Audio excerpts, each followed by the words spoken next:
In a world where trust binds families together, sometimes the very threads that are supposed to keep us safe can start to unravel.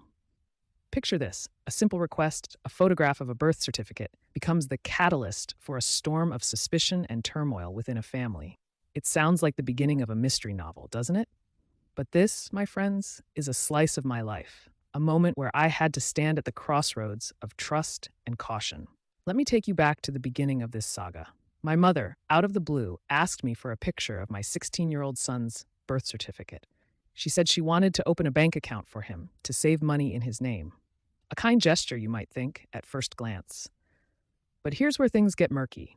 My son already has a savings account, one that I opened for him when he was just a baby, an account that he can't access until he's 18. So, why would my mother need to open another account? And why would she need just a photograph of his birth certificate to do it? It didn't add up. Banks in England, where we live, have strict regulations. Opening a bank account with just a photograph of a birth certificate seemed unlikely, if not impossible. Suspicion started to creep in, whispering questions I couldn't ignore. I told her no. I suggested instead that if she truly wanted to deposit money into his account, she could give me the cash. I would then deposit it into my account and transfer it to his, ensuring there was a clear paper trail. This was the safest route, not just to protect my son's existing account, but also to shield him from potential harm. I couldn't shake the feeling that there was more to her request than met the eye. My refusal did not sit well with my mother or my siblings. They accused me of being overly cautious, of denying them the opportunity to do something nice for my son. Words were exchanged, harsh and heavy with accusation and hurt. I was painted as the villain in their narratives, as if my desire to protect my son was an unreasonable demand.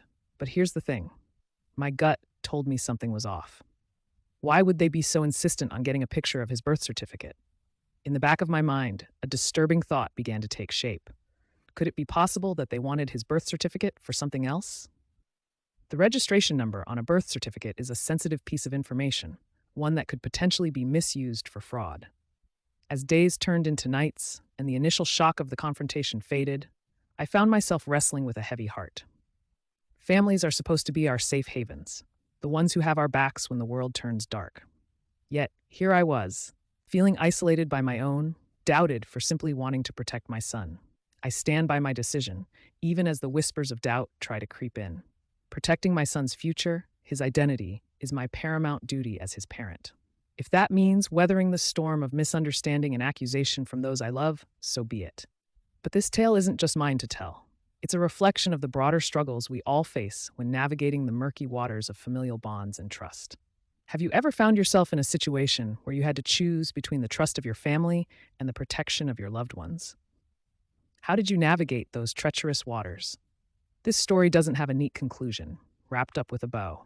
It's an ongoing journey, one where I'm learning the true cost of protecting those I hold dear. But it's a price I'm willing to pay, a stance I'm ready to defend. I invite you to share your thoughts, your stories. Have you faced similar dilemmas? How did you resolve them?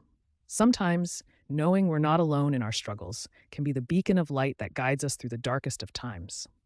Let's start a conversation, a dialogue rooted in understanding and empathy.